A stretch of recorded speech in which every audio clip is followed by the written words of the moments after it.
Hello, my friends, and welcome back. You are watching day 2 of our 12 Days of Christmas in July series. Now, if you're just getting started and you want to catch up, you can find a link for day 1 in the description below. If you're new around here, I hope you will consider hitting the subscribe button to join our crafty little family. For today's project, we're going to be creating this very fun and festive decor.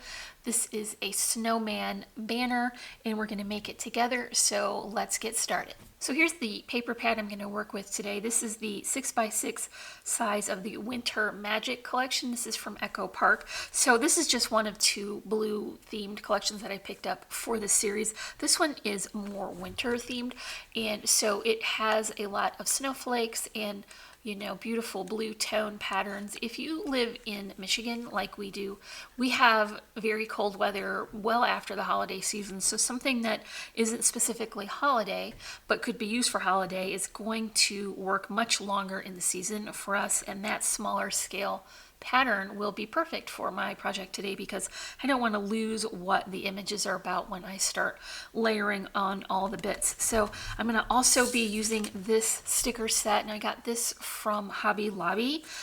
Just has really sweet snowmen, and they have many dimensional layers.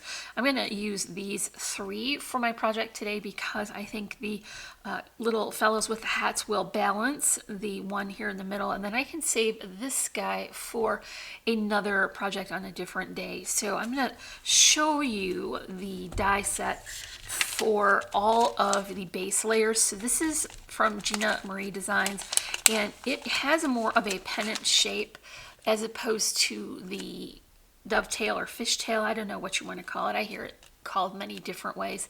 And so this one has a much wider full working area, and then it just comes to a point. And I found that that really worked well for me because I like to layer on lots of things, and there was much more room on this one than the other ones that I have done previously. So I picked the largest one here in the set, and then I skipped the next one down, and then I used the next one after that. So I got a nice full border of the pattern all the way around. So I've used these same dies to cut 110-pound cardstock. I'm using that sandwiched in between the paper patterns just to give it a little bit more structural stability. It's much more sturdy.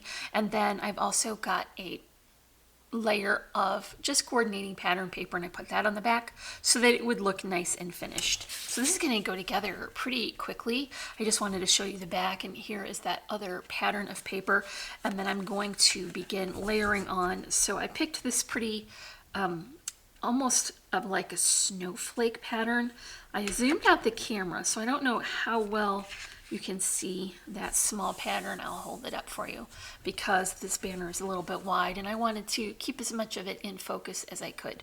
So here is the base layer on my 110-pound cardstock, and the next one is going to be a pretty snowflake. This has kind of a swirling effect like a blizzard in the background, and I'm going to put that right in the center so that I got a good border all the way around of that darker pattern.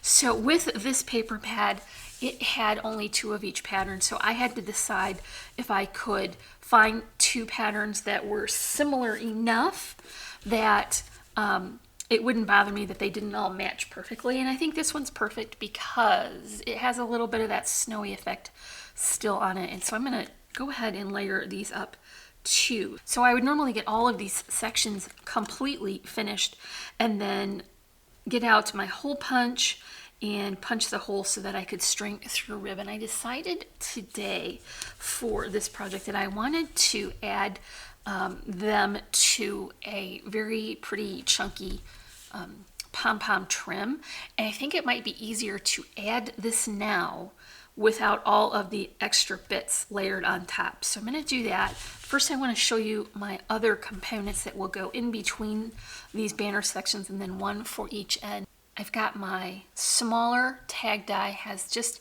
a nice stitching detail, and I cut out these scraps that were created from cutting out these banner sections. So those are just the cutest little snow globes with all of the holiday images inside. I've got another layer of the heavy duty cardstock, and then more of the scraps on the back. So this is just going to be finished all the way around. And what I want to do is line these up I'm not sure if I'm going to come at it from the top or the bottom, so I'm just going to have a look and see where they land. I'm going to hopefully get this on camera. If it goes well, you will see it. If it doesn't go well, I will be just hopping back in once I have it all down. So I'm just going to fold my trim in half to hopefully find the center point. And my thought is that I could keep everything nice and level and even if I added the glue here and kept it level with the top. So now I'm seeing that I do want to switch it around. Okay, this is going to be a much better angle to work from. And I should mention also that this is 2 layers of that pom-pom trim, so I just folded it in half and glued it together so that I would have a much more full pom-pom effect.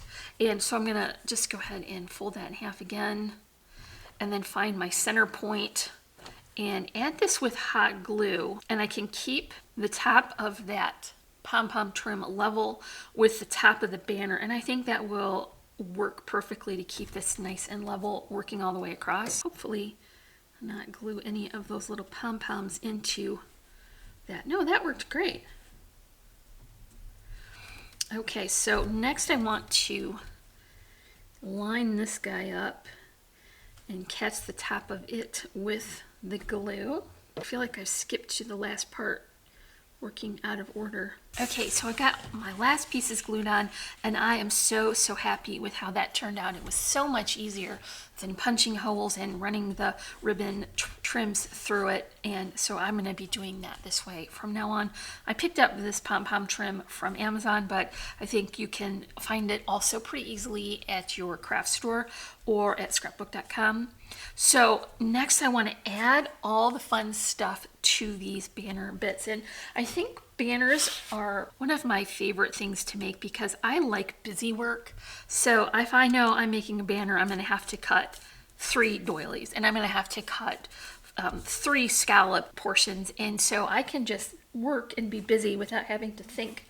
And it's kind of nice and relaxing, I think. So I put my first doily down, and then here is that scallop that I just mentioned. I've got a kind of a scripty font word background, and that is popped up on spacers. So that is going to be the base for the embellishments when I start to add those. But since I've got these, I'm just going to go ahead and finish the other banner shapes. So while I'm working away, if you could let me know in the comments where you are watching from, I would really love to know where all of my peeps are. So just let me know in the comments, and that would be fun for me to read. What is my last doily? And the last circle. So that is going to be all of the bases done. Now I'm going to have a look at my snowman size and see if I'm going to get enough of those on the scallop circle that they don't need additional foam spacers in the back to support them. I think the one in the middle will be fine. I'm going to put this one pretty much right in the middle.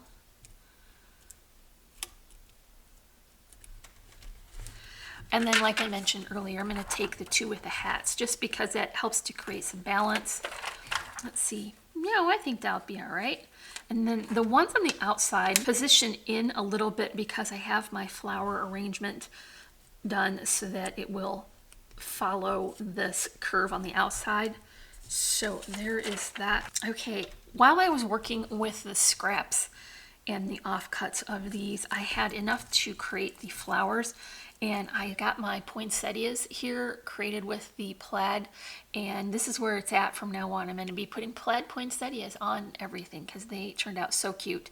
I didn't use my poinsettia die flowers in yesterday's video, and none of you mentioned it. I thought somebody was going to catch me on that because I usually put them on all the things, but I didn't for that project, and no one noticed. So I guess I'm sneakier than I thought. So like I said, I've got these angled so that they kind of hug that corner. When I add them, I want to make sure to keep as much of those fragile bits from going over the outside edge so that they won't get damaged. And then 2 of the smaller blue, that was the background of one of my sheets. I've got a couple of holly leaves here for each one, and then some loopy twine bows. I put these stamens in. They're just the ones I get from Really Reasonable Ribbon. And then I use stickles on the outside of these petals for the plaid flowers. That just kind of gives them a little extra detail. The flowers in the center are not curved. They're just going to go straight across. It's so nice having all that extra room. I'm not used to having that because of the shape of the other banner dies that I was using. And then here's the last one for the right hand side. Okay, next comes the ribbon trim. I have some bows here tied with some pretty plaid ribbon, and then I put another layer of that twine bow and then some jingle bells. I'm going to add that right to the top of the tag portion, and that will stick really nicely to that pom-pom trim. I have one for each portion where the top of the tag meets the trim. And then last but not least, I have some of these chunky silver stars. They're kind of dimensional as well because they have a foam spacer on the back, so I can just add those with this, and that will dress up the tags and add a little bit of extra sparkle to balance the jingle bells. So that is all for our snowman banner. If you enjoyed this project, make sure you come back tomorrow for day 3 of our series. Leave me a comment on this project and give me a big old thumbs up. It really helps my channel. You can find links in the description for the paper pad. I picked that up from scrapbook.com. Also links for social media sites and for Really Reasonable Ribbon as well. If you're not already, I would love for you to subscribe. And as always, I'm wishing you a happy and productive day, and thank you so much for watching. Bye.